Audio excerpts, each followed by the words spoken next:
Montage photo représentant Estelle Mouzin au moment de sa disparition et un portrait de la fillette vieillie. TF1. L'enquête sur la disparition d'Estelle Mouzin va-t-elle être relancée? L'avocat du père de la fillette de 9 ans, disparue en 2003 en Seine-et-Marne, a demandé au juge chargé du dossier de sa disparition d'entendre et d'enquêter sur Nordal Lelandais, a-t-il indiqué ce jeudi à l'AFP, confirmant une information de BFM TV. Plus grand que à lire aussi fanfaron, adorable, ou manipulateur violent.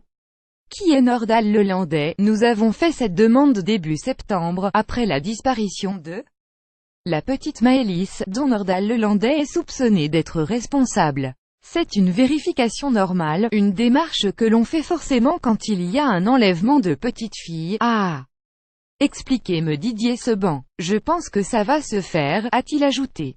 Nordal Lelandais se trouvait à 150 km du lieu de la disparition d'Estelle. L'avocat a précisé qu'en 2003, Nordal Lelandais, alors âgé de 19 ans, se trouvait au camp militaire de Suippes-Marne, à environ 150 km du lieu de la disparition d'Estelle Mouzin.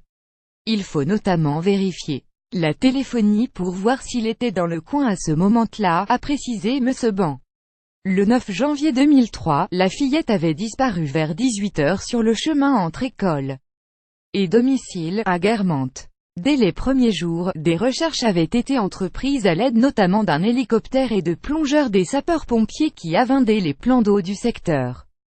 Plus grand que à lire aussi comment les parents apprennent à vivre après la disparition d'un enfant.